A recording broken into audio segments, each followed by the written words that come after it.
अस्सलाम वालेकुम। SM news के साथ मैं हूं इश्तियाक अली। खबरों का सिलसिला बढ़ाते हुए खबर शामिल करते हैं चीचा वतनी से। चीचा वतनी थाना सदर के नवाही गांव 3312L में दो औबाश नौजवानों ने घर छोड़ने के बहाने सेकेंड ईयर के तालिब इल्म से ज्यादती की कोशिश की।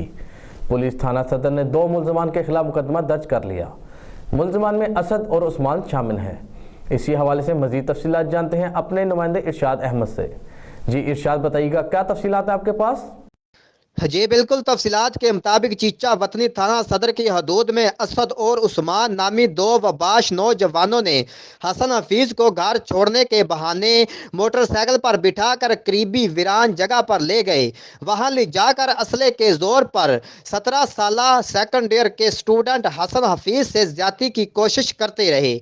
मुतासरा बच्चे के वालिद की दरख्वास्त पर थाना सदर पुलिस ने मुकदमा दर्ज कर लिया, जबकि ताहल मुल्जिमान गिरफ्तार नहीं हो सके। पुलिस का कहना है कि मुल्जिमान को जल्द अज जल्द गिरफ्तार करके मजीद कार्रवाई की जाएगी। बच्चे के वालिद ने अबदीदा होकर वजीर आली पंजाब सरदार उस्मान बुज़दार से नोटिस लेकर मुल्जिमान की गिरफ्तारी और उस इंसाफ फरहम करने का मुतालबा किया है। जी बहुत शुक्रिया इरशाद, तफसीलात से आगाह करने के लिए। अब तक के लिए इतना ही। मजीद खबरों के लिए देखते रहिए SM न्यूज़।